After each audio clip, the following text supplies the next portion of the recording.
Welcome to Prayer Solves.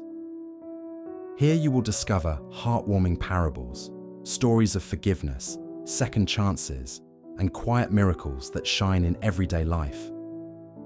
If you are new here, take a moment to subscribe and click the notification bell so you never miss our story collections. And if today's stories inspire you, please like this video and share it with someone who may need encouragement. Now, let's begin this journey together. The dust danced in golden shafts of afternoon light as Sarah climbed the creaking stairs to her grandmother's attic.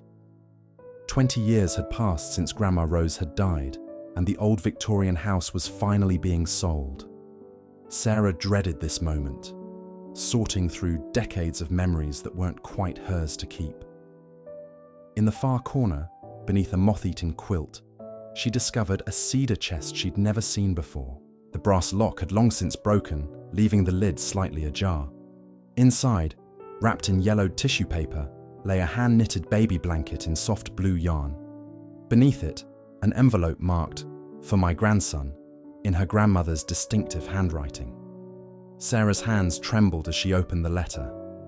The words hit her like a physical blow. "My dearest Michael, I pray someday you'll forgive an old woman's pride. I was wrong to turn you away. This blanket was made with love for the grandchild I may never meet. All my love, Grandma Rose." The room seemed to spin around Sarah.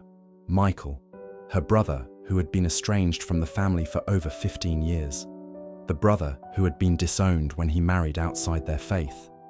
The brother whose son had been born 3 months ago, though Sarah had only heard through mutual friends. She remembered that terrible Christmas when Michael had brought home his girlfriend. Their grandmother's harsh words still echoed in Sarah's memory. "No grandson of mine will marry outside the church. You choose her. You choose to leave this family." Michael had left that night and never returned. Sarah had always believed her grandmother's rigid stance was final.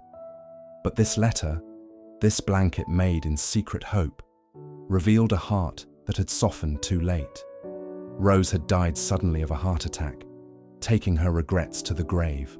For 3 days, Sarah stared at the blanket and letter, wrestling with what to do.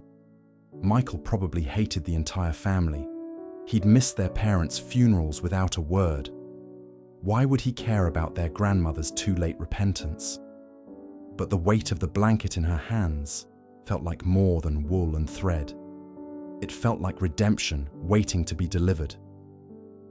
Sarah found Michael's address through a private investigator. The apartment building in the city was modest, far from the suburban comfort they'd grown up in. She stood outside his door for 20 minutes, the cedar chest under her arm, praying for courage. Michael's face went white when he saw her through the peephole. He opened the door slowly, his wife Emma appearing behind him with their newborn son in her arms. "Sarah." His voice was barely a whisper. "I found something," Sarah managed, her throat tight with emotion. "Something Grandma left for you." She opened the chest right there in the doorway. Michael's eyes filled with tears as he saw the blanket and read the letter. Emma stepped closer, understanding passing between the two women without words. "She made this." Michael's voice cracked as he touched the soft blue yarn. "She was learning to knit when she got sick," Sarah said. "I found her knitting needles still in her bedroom. She must have been working on this right up until..." Michael lifted the blanket with shaking hands. Hidden in its folds was something else. A small cross carved from olive wood, the one that had hung above Rose's bed for 50 years. "She wanted you to have this too," Sarah said softly. Michael broke down then, years of hurt and anger dissolving into tears. Emma handed the baby to Sarah and wrapped her arms around her husband. The little boy, sensing the emotion around him, reached out tiny fingers toward the blanket. "His name is Samuel," Michael said through his tears. "Samuel Rose.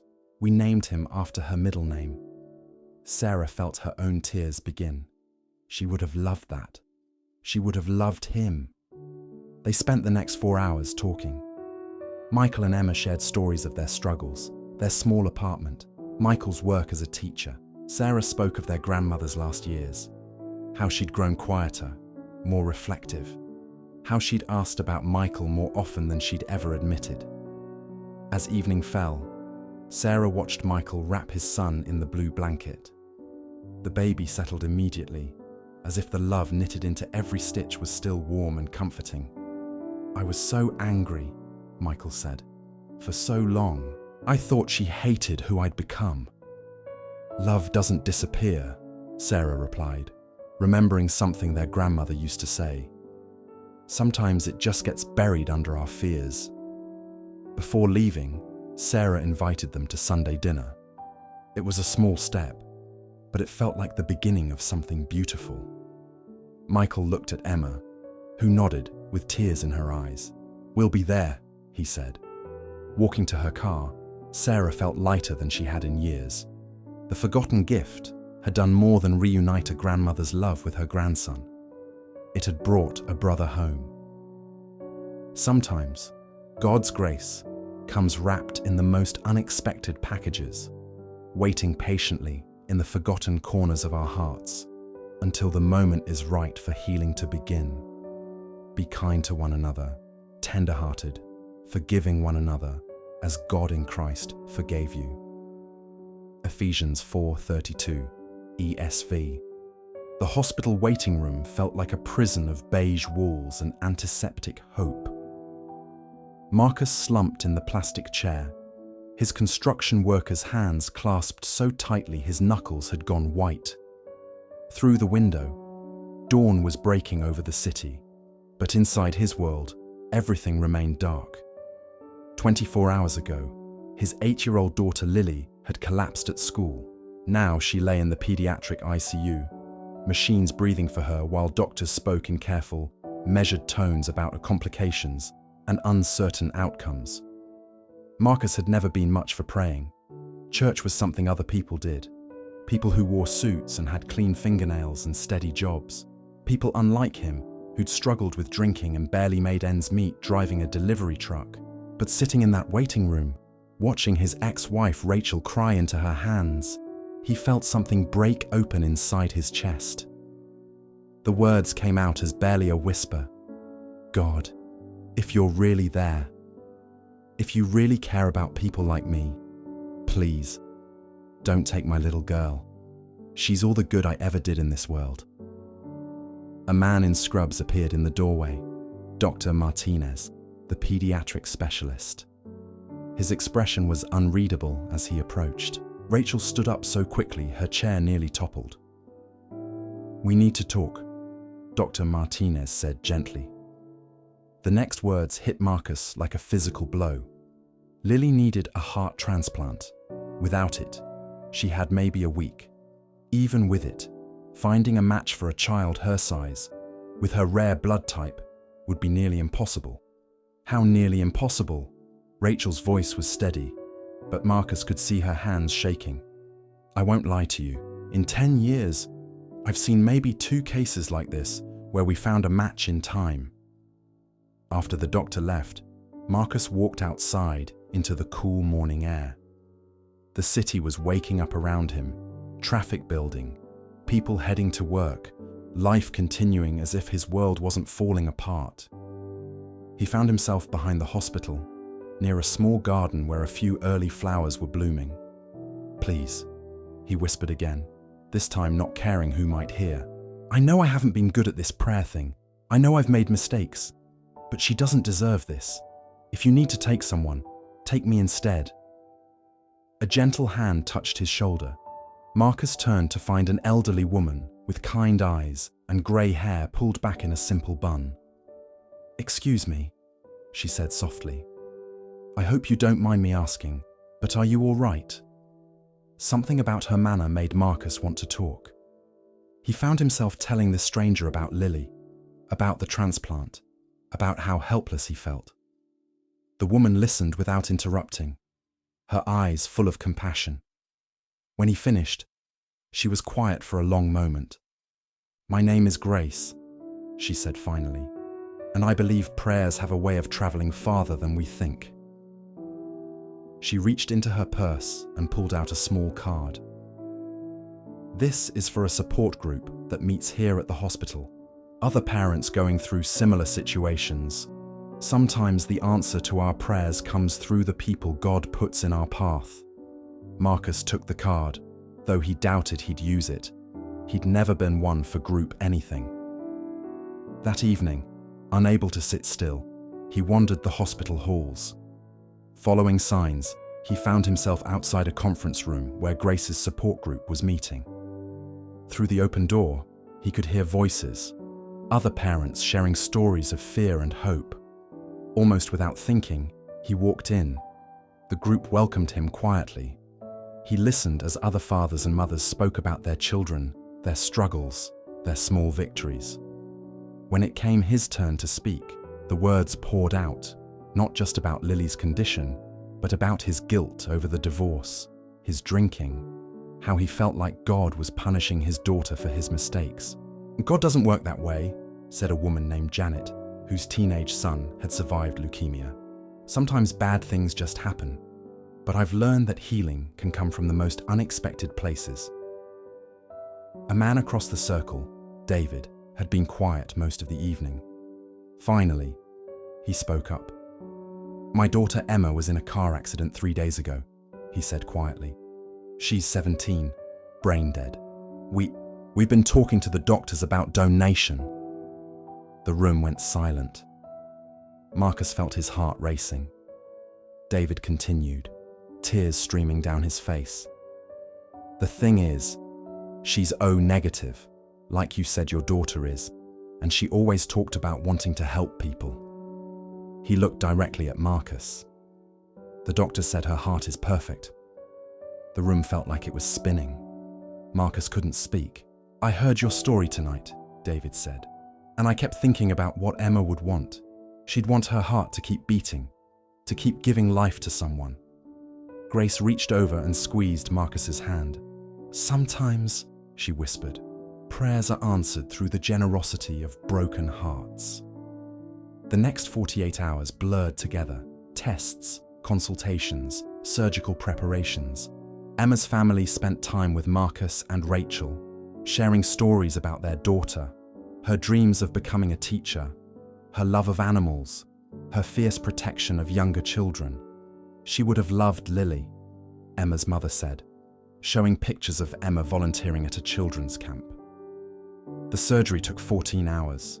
Marcus paced the halls, no longer praying desperately but somehow trusting. Grace sat with him for hours, along with David and his wife, all of them holding vigil together. When Dr. Martinez finally emerged, exhaustion lined his face, but his eyes were bright. "The surgery was a complete success," he said. "Lily's body is accepting the heart beautifully. She should make a full recovery." 3 weeks later, Lily was home, slowly regaining her strength. She drew a picture for Emma's family, 2 girls holding hands under a rainbow, with the words, "Thank you for my new heart," written in careful 8-year-old handwriting. Marcus framed another picture, the group photo from Grace's support group, taken the night he met David. He kept it on his kitchen table as a reminder that sometimes the answer to prayer comes through the courage of strangers who become family. When people ask him about that time, Marcus always says the same thing. Prayer isn't about getting what you want, it's about opening your heart to receive what love makes possible. The prayer of a righteous person has great power as it is working. James 5:16, ESV. The funeral programs rustled in the October wind as mourners filed out of the small country church. Thomas stood at the back, watching his older sister Catherine across the cemetery, both of them avoiding eye contact just as they had for the past 12 years. Between them lay their father's fresh grave and a chasm of hurt that seemed impossible to cross. The last time they'd spoken, Catherine had accused Thomas of abandoning the family farm to chase foolish dreams in the city. Thomas had fired back that she was just like their controlling father, trying to trap everyone in a life that slowly killed their spirits. Their father's lawyer cleared his throat. "The will reading is scheduled for tomorrow morning at 9. Both of you need to be there." Thomas nodded curtly and walked to his rental car without speaking to Catherine. He'd planned to drive back to Chicago that night, but legal obligations would keep him in their hometown of Cedar Falls one more day. One more day in the place that held every childhood memory and adult disappointment. That evening, Thomas found himself walking down Maple Street, past the house where they'd grown up. The old rope swing still hung from the oak tree in the backyard. He could almost see himself and Catherine as children, taking turns pushing each other higher and higher, competing to see who could jump the farthest. They'd been best friends once. Catherine, 3 years older, had been his protector and playmate. She'd taught him to fish in Willow Creek, helped him build forts in the barn, covered for him when he broke things. The farm had felt magical then, full of adventure and possibility. Everything changed when Thomas turned 16 and announced he wanted to study music in college instead of agriculture. Their father's disappointment had been swift and harsh, but it was Catherine's betrayal that cut deepest. She'd sided with their father, arguing that family loyalty meant sacrificing personal dreams for the greater good. "The farm has been in our family for 4 generations," she'd said the night before he left for college. "How can you just walk away from everything Dad built? How can you ask me to give up everything I am?" Thomas had shot back. They'd barely spoken since. The next morning at the lawyer's office, Thomas and Catherine sat on opposite sides of the room like opposing attorneys. The will was straightforward. The farm and all its debts were left jointly to both siblings, with the stipulation that major decisions had to be unanimous. "There's also this," the lawyer said, producing a sealed envelope. "Your father asked me to give this to you both, to be opened only together." Catherine broke the wax seal with shaking fingers. Inside was a letter in their father's handwriting and an old photograph. The two of them, as children, sitting on the front porch of the farmhouse, Catherine's arm around Thomas's shoulders, both of them grinning at the camera. The letter was dated just a month before their father's death. "Catherine and Thomas, by the time you read this, I'll be gone, and you'll be stuck dealing with each other whether you like it or not. I know you think I favored Catherine and was too hard on Thomas. Maybe you're both right. But I need you to know something about that old bridge over Willow Creek." Thomas's breath caught. The bridge. They'd spent countless hours there as kids, fishing and talking about everything and nothing. "When you were small, that bridge was your favorite place. You called it your thinking spot. Then one spring, when Thomas was about 10, the creek flooded and damaged the support beams. I told you both it was too dangerous to play there anymore. Catherine, you begged me for months to fix it. You said it wasn't fair that Thomas couldn't go to his favorite place just because something was broken. You offered to do extra chores, to give up your allowance, anything to raise money for repairs. Thomas, you probably don't remember this, but you told me you didn't mind if the bridge stayed broken as long as Catherine was sad about it. You said you'd rather give up the bridge than see your sister hurt. I never fixed that bridge. I told myself we couldn't afford it. But the truth is, I was afraid. Afraid of losing you both to the world beyond this farm. Afraid that bridge would carry you away from me. Now I see that fear broke something much more important than a bridge. It broke the trust between my children. The farm is worth about $200,000, but it comes with $150,000 in debt. Catherine has sacrificed her own dreams to keep it going. Thomas has built a good life in the city. Neither of you owes me anything anymore, but maybe you owe each other a conversation. There's money in my savings account, $25,000. I want you to use it to fix the bridge over Willow Creek. If you can work together to rebuild that bridge, maybe you can rebuild something else that got broken along the way. All my love and regret, Dad." The silence in the lawyer's office stretched for long minutes. Catherine was crying quietly. Thomas stared at the photograph, remembering things he'd buried under years of resentment. "I remember," he said finally. "I remember you fighting to get the bridge fixed." Catherine looked up, tears streaming down her face. "I remember you saying you'd give it up for me. I'd forgotten that part." They drove separately to the creek, but they walked to the bridge together. Time and weather had made it even more unsafe, but the basic structure was still sound. They stood on the bank, looking at their childhood thinking spot. "I never wanted to trap you here," Catherine said quietly. I was so scared of losing everyone. Mum died when I was 22. Then you left. I felt like I had to hold on to something." "I never wanted to abandon you," Thomas replied. "I just couldn't breathe here. Every time I came home, I felt like I was disappearing." They spent the next 3 weeks in Cedar Falls, working together to repair the bridge. Thomas took a leave of absence from his job as a music director at a Chicago church. Catherine hired help for the farm's daily operations.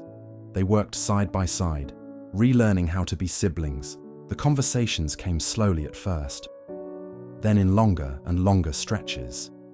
Catherine talked about the loneliness of running the farm alone, her failed relationships with men who couldn't compete with her dedication to the land. Thomas shared his struggles as a divorced single father, his guilt over living so far from his own 8-year-old son. "I used to play your CD for Dad when he was sick," Catherine admitted one afternoon as they replaced rotted planks, "and the hymn arrangements you recorded. He never said anything, but I could see tears in his eyes." "He kept those?" Thomas asked, surprised. "All of them. They're in his bedroom, with articles about your church concerts." On the day they finished the bridge, they walked across it together, their footsteps echoing over the water. Catherine had packed a picnic, sandwiches and lemonade, just like when they were kids. "What do we do about the farm?" Catherine asked as they sat dangling their feet over the edge. "What do you want to do?" Thomas asked. "Keep it, but not alone. I can't do it alone anymore." Thomas was quiet for a long time, listening to the creek flow beneath them. "What if I moved back? Not to the farm, but to Cedar Falls. My son could spend summers here, learn about this part of his family. I could teach music at the high school, help with the farm on weekends." Catherine's eyes widened. "You'd give up Chicago." "I'm not giving up anything," Thomas said, understanding something for the first time. "I'm choosing something better." They sold 40 acres to pay off the debt and used the remaining money to modernize the farm's operations. Thomas found fulfillment teaching music to small-town kids who reminded him of himself. Catherine discovered that sharing the load made the work feel less like burden and more like calling.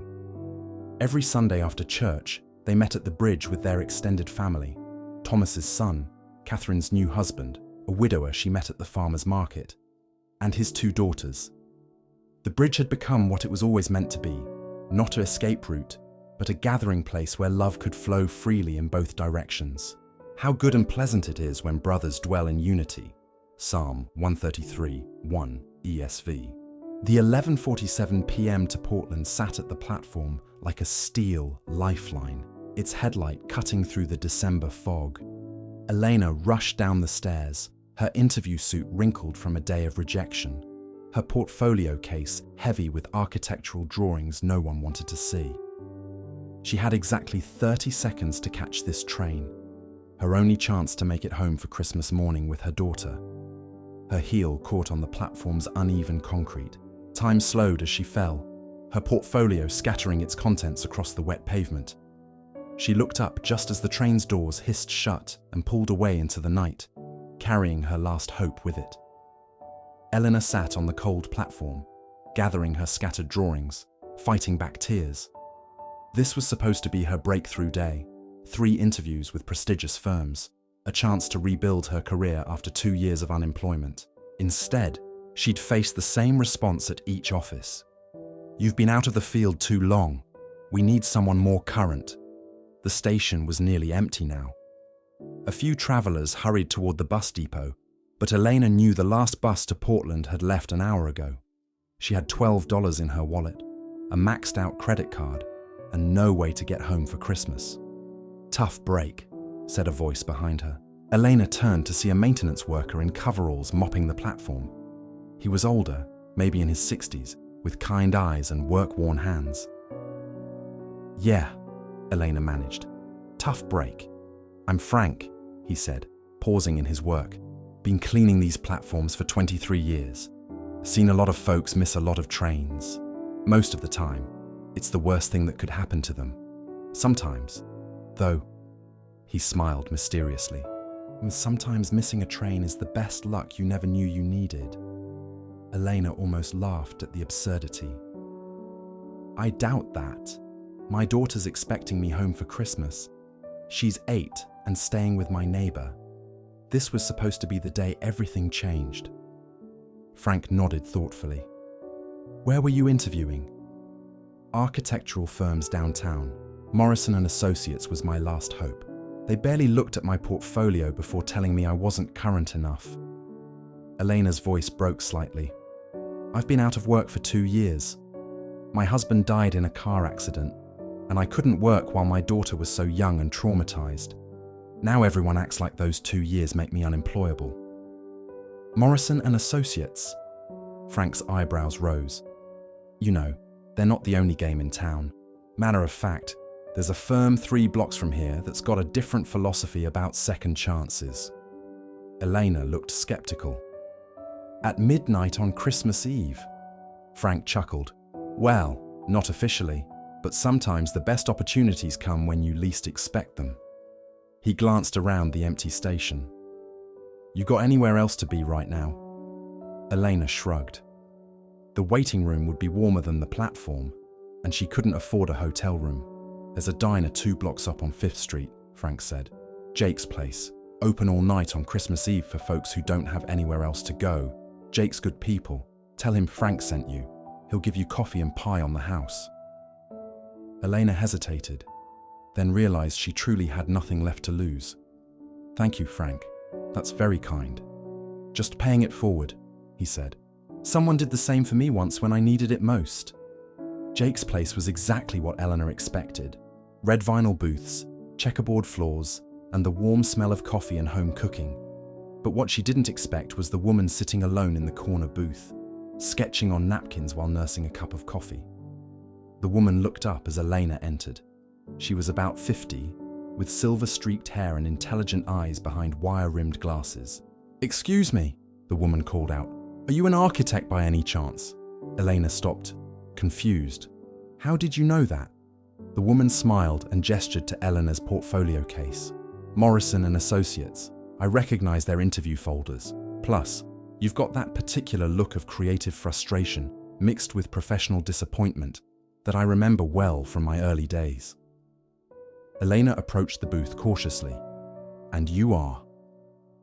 Sarah Chen. I own Chen & Partners Architecture. We specialize in sustainable design and community projects. She gestured to the seat across from her. Mind if I ask how your interview went? Eleanor sat down, still bewildered. Terrible. They said I've been out of the field too long. Sarah snorted. Morrison's loss. They're stuck in the past, designing glass boxes for corporate clients who don't care about anything but square footage. She studied Elena with interest. What kind of projects interest you? Something about Sarah's manner made Eleanor want to be honest. She pulled out her portfolio and showed Sarah her personal work. Designs for affordable housing, community centers, schools that integrated green spaces and natural light. Sarah's eyes lit up as she flipped through the drawings. This is exactly what I'm talking about. This community center design, it's brilliant. You've created gathering spaces that feel intimate while serving large groups. And this affordable housing concept, you've solved the privacy problem without sacrificing community interaction. Thank you, Elena said, feeling hopeful for the first time in months. But these are just personal projects. I haven't built anything in years. So what? Sarah waved dismissively. Some of the best architects I know took time off to raise children or care for family. Life experience makes you a better designer, not a worse one. Jake approached their table with coffee for Elena. Frank called, he said with a grin. Said you needed some Christmas Eve magic. Elena stared at him. Frank called. Frank's got connections all over the city, Sarah explained. When he told me there was a talented architect stranded at the station, I figured it was worth checking out. She leaned forward. Elena, I've been looking for a junior partner for 6 months. Someone with vision and heart, not just technical skills. Would you be interested in discussing it? Elena's breath caught. Are you serious? Dead serious. My current project is a community centre in North Portland, very similar to what you've designed here. The city wants something innovative but practical, beautiful but affordable. You clearly understand that balance. They talked for the next 2 hours. Sarah shared her philosophy of architecture as service to community. Eleanor found herself describing her vision for spaces that healed and inspired, ideas she'd been afraid to voice in her morning interviews. There's just one problem, Eleanor said finally. I live in Portland. My daughter and our whole life is there. Not a problem, Sarah smiled. I've been wanting to open a Portland office anyway. Too much good work happening there to ignore. You could run it. Elena felt tears welling up. I can't believe this. This morning I thought my career was over. Sometimes, Sarah said, missing the train you think you need to catch puts you exactly where you're supposed to be. At 3 a.m., Sarah drove Elena to the airport. There's a 6 a.m. flight to Portland, she said. Merry Christmas bonus from your new partner. Your daughter shouldn't spend Christmas morning wondering where her mom is. As Eleanor's plane lifted off in the early dawn, she looked down at the city lights and thought about Frank, still cleaning platforms and changing lives with small acts of kindness. She thought about Sarah, working on Christmas Eve because she understood that the best opportunities often come disguised as detours. 2 hours later, Elena slipped quietly into her apartment to find her daughter asleep under the Christmas tree, surrounded by presents Elena had wrapped weeks ago when money was even tighter. A note from her neighbor explained, Sophia wanted to sleep under the tree so she'd be the first to know when you got home. Elena gently woke her daughter. Mommy's home, sweetheart. And guess what? I got the job. Sophia threw her arms around Elena's neck. I knew you would. I prayed to baby Jesus that you'd find the perfect job, even if it wasn't the one you went looking for. Sometimes the train we're meant to catch isn't the one we're running toward, but the one that arrives when we've stopped running long enough to see it. And we know that for those who love God, all things work together for good, for those who are called according to his purpose. Romans 8:28, ESV. The snowstorm hit without warning, turning the mountain highway into a white maze of confusion. Detective Maria Santos gripped the steering wheel of her patrol car, trying to follow the faint yellow line that disappeared and reappeared in her headlights. She'd been driving these roads for 15 years, but tonight the familiar landscape felt foreign and threatening. Her radio crackled to life. All units, be advised. Missing person case has been upgraded to critical. 8-year-old Timothy Chen was last seen at Pine Valley Elementary at 3 p.m. He walked instead of taking the school bus after an argument with classmates. Maria's heart sank. An 8-year-old boy, alone in this weather, with temperatures dropping to dangerous levels. She'd worked missing children cases before. She knew how quickly a winter evening could turn tragic. Timothy should have been home by now. The walk from school to his grandmother's house where he lived was only 2 miles through town. But in this blizzard, even familiar streets could become death traps. Maria had volunteered for the late shift tonight specifically to avoid going home. Her own house would be empty and cold, filled with reminders of the family she'd lost 3 years ago. Her daughter Annie would have been 11 now, close to Timothy's age. The drunk driver who killed Annie and her husband had never even seen the light turn red. Since then, Maria had thrown herself into work with single-minded devotion. Saving other people's children had become her way of honoring the daughter she couldn't save. Tonight, Timothy Chen was depending on her to bring him home safely. She drove slowly through Pine Valley's residential streets, her spotlight sweeping across yards and playgrounds, looking for any sign of a small figure. The snow was coming down so hard now that visibility was less than 50 feet. At 9 p.m., she received another radio update. Timothy's grandmother, Mrs. Chen, was waiting at the police station with photos and the boy's medical information. He had asthma and didn't have his inhaler with him. The cold air and stress could trigger a serious attack. Maria made a decision that went against protocol. Instead of returning to coordinate the search from headquarters, she continued driving the back roads between the school and the Chen home. Something told her Timothy had taken a wrong turn, maybe tried to take a shortcut through the woods. Her instincts led her to Old Mill Road, a winding path that had once connected the residential area to the defunct lumber mill. Few people used it now, but a scared, confused child might think it was a shortcut.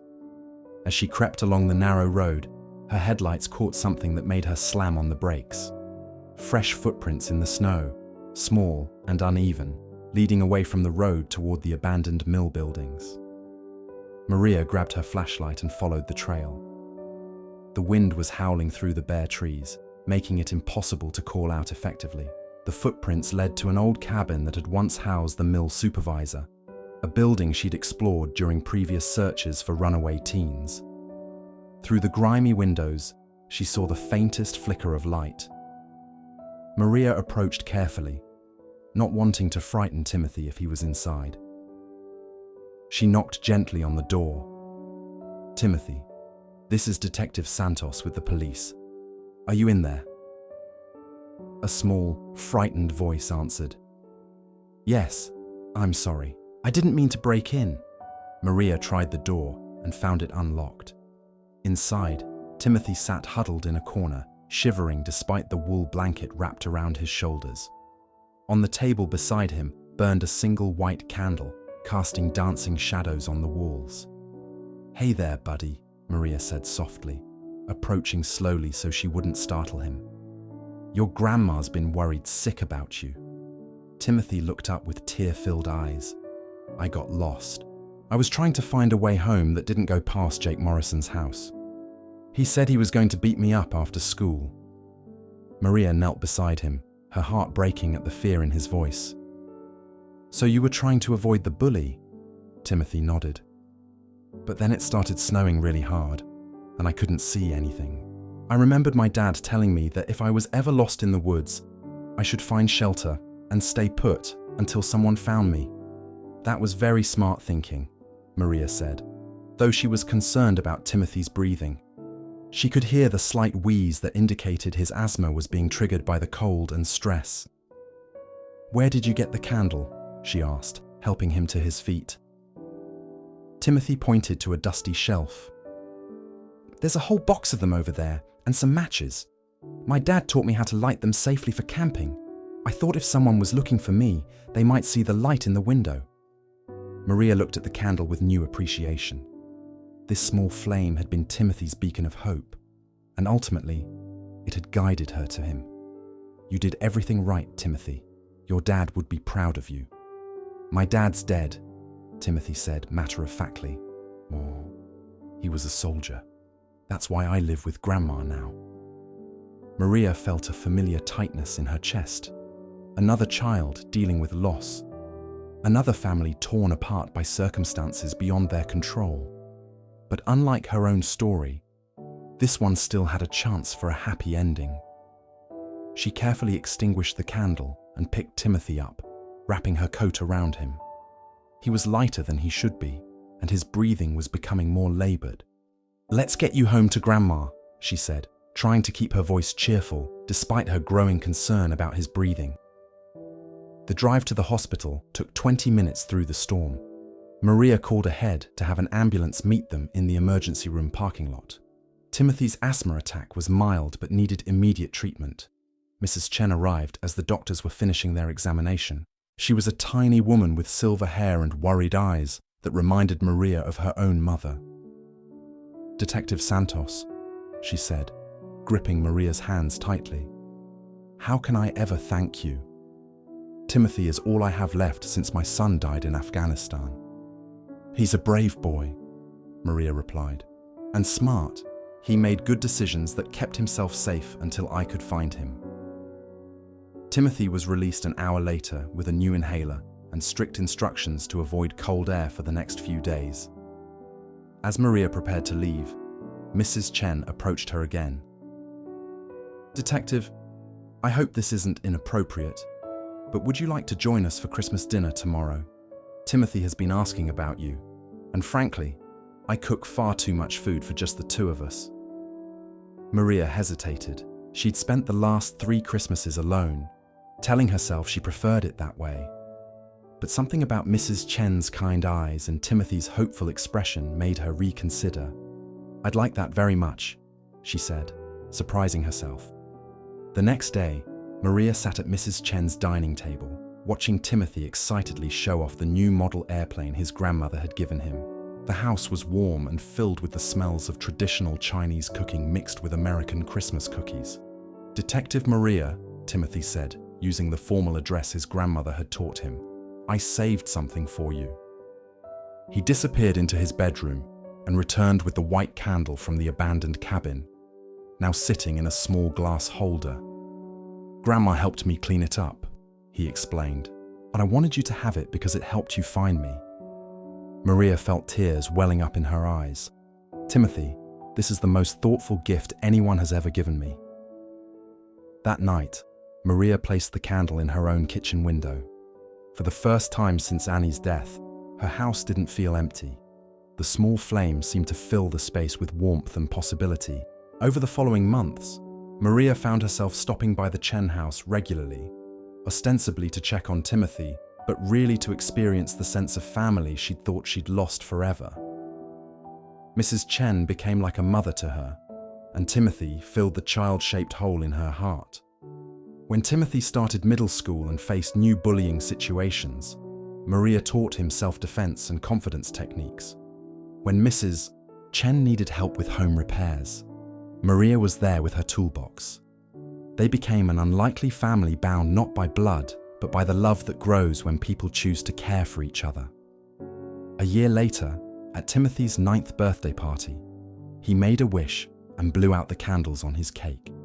Later, when the guests had gone home, he told Maria what he'd wished for. "I wished that you would always be part of our family," he said.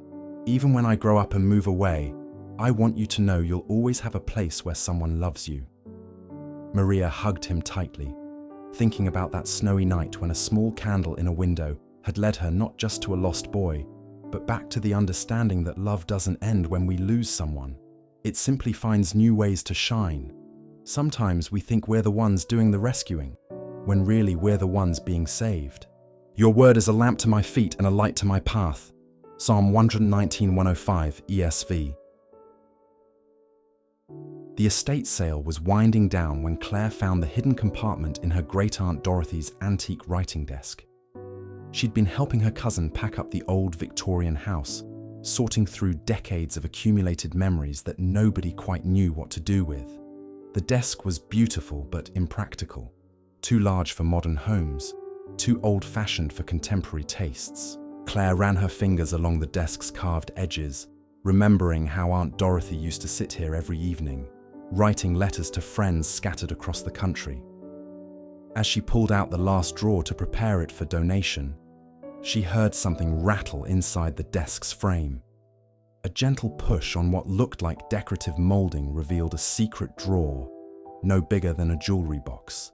Inside lay a single envelope, yellowed with age, addressed in Aunt Dorothy's careful handwriting. "To my dear brother James, wherever you may be." Claire's heart stopped. Uncle James, Dorothy's younger brother who had disappeared from the family over 40 years ago after a bitter argument with their father. No one had heard from him since C, and Dorothy had never mentioned him, at least not in Claire's hearing. The envelope was sealed, but had never been mailed. The return address was from 1982, the year Claire was born. She hesitated, knowing she was about to read someone else's private thoughts, but her curiosity won. The letter was written in Dorothy's precise script. "My dearest James, I don't even know if you're still in California, or if this address is still good, or if you'd want to hear from me after all these years. I've started this letter 100 times and never had the courage to send it. I need you to know that I never agreed with Papa about what he said to you. When you brought home David and told us you were going to spend your life with him, I was happy for you. I saw how David made you laugh, how gentle he was with you, how much you both cared for each other. But I was 23 and still living at home, and I was a coward. When Papa said those terrible things and threw you out, I should have followed you. I should have told Papa he was wrong. I should have chosen my brother over my fear. Instead, I stood there silent while you packed your things. I watched you leave without saying goodbye, and I've regretted it every single day for 15 years. I need you to know that Papa changed his mind before he died. He never said so directly. You know how proud he was. But in his last weeks, he kept asking me if I'd heard from the boy. He kept your last school photo on his nightstand until the end. I have so much to tell you. I became a teacher, like you always said I should. I never married, not because of what people might think, but because I never met anyone who made me feel the way you describe feeling about David. I wonder if you're still together. I hope you are. I hope you found the family you deserved, even if it wasn't us. I'm writing this on your birthday. You would be 38 today. I bought a cake and ate a piece for you, just like I have every year since you left. If you ever get this letter, please know that you have a sister who loves you and is proud of you, and sorry for being too afraid to stand up for what was right when it mattered most. I'm at the same address where we grew up, Mama's house. I'll be here if you ever want to come home. All my love, Dorothy. Claire sat in the empty room, tears streaming down her face. She thought about her great-aunt, who had seemed so content with her quiet life of teaching school and tending her garden. Dorothy had never seemed lonely, never seemed to carry any particular sadness. But this letter revealed a lifetime of regret hidden beneath her gentle demeanor. Claire's hands shook as she pulled out her phone and searched online for James Whitmore, California. She knew it was a long shot after 40 years, but something compelled her to try. The third result made her heart race. James Whitmore, retired art teacher, survived by his husband of 35 years, David Chen, and adopted daughter Sarah Whitmore Chen. An obituary: James had died just 6 months ago.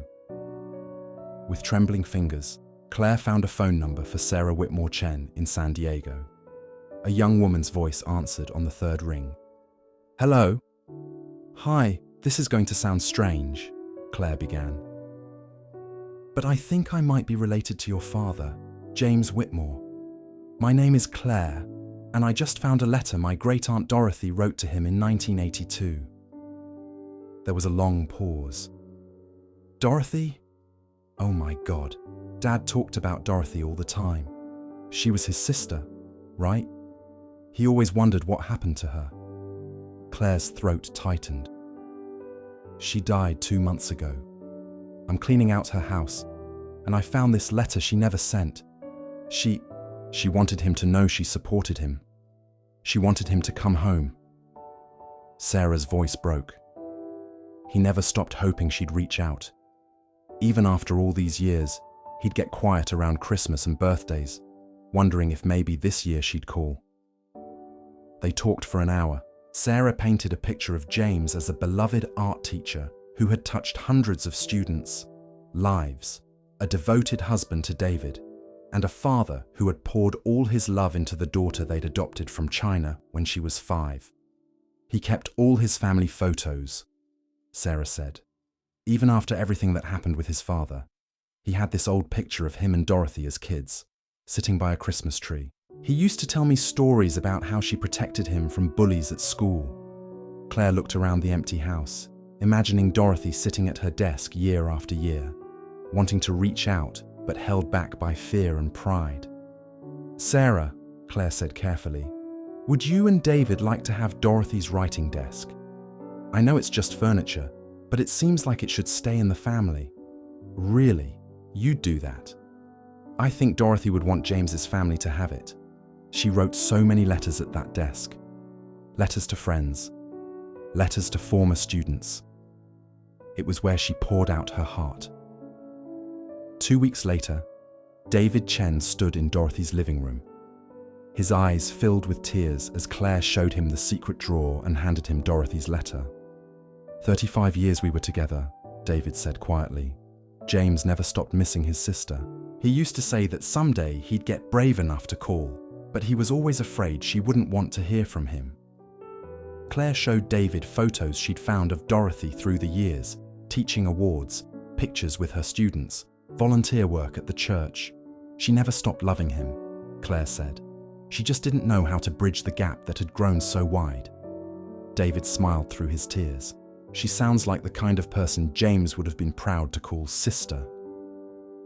They carefully loaded the desk into David's truck. As they secured it with straps, Sarah pointed to the secret drawer. "I'm going to put Dad's letters to Dorothy in there," she said.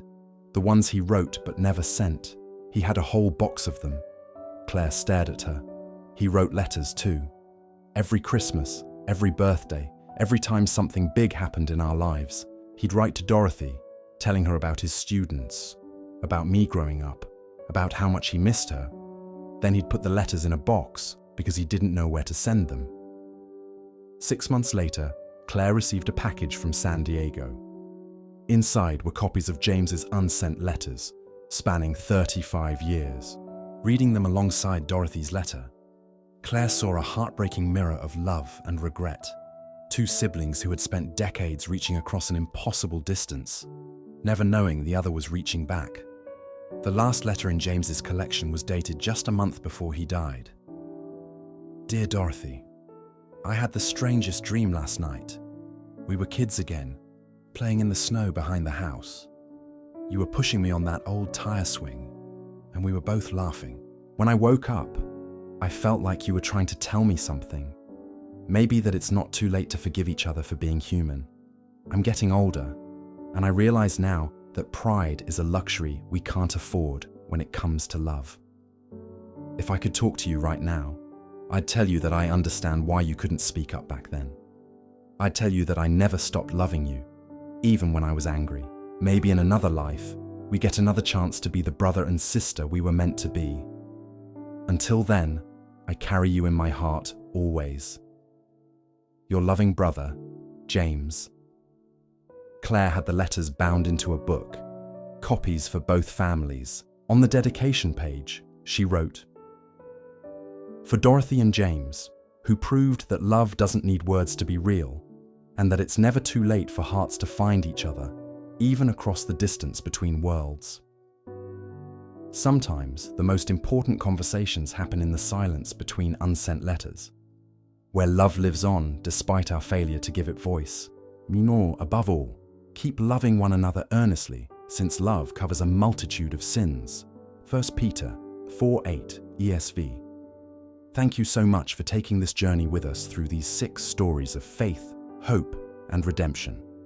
In a world that often feels divided and hurried, these tales remind us that grace can be found in the most unexpected places, in forgotten attics, hospital waiting rooms, broken bridges, missed trains, candlelit windows, and hidden drawers filled with unsent love. Each story reflects the beautiful truth that we are never truly alone in our struggles, and that God often works through ordinary people doing extraordinary acts of kindness.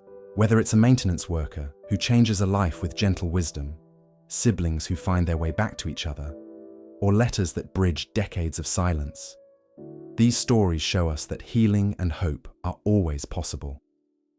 If these stories touched your heart, we'd be grateful if you'd like this video, subscribe to our channel for more inspirational content, and share these tales with someone who might need to hear them today.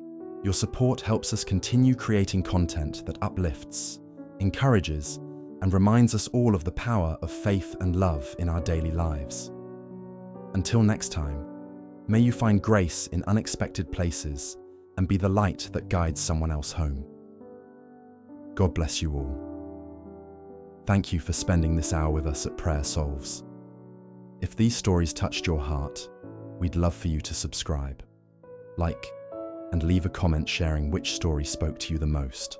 Until next time, may God guide your days.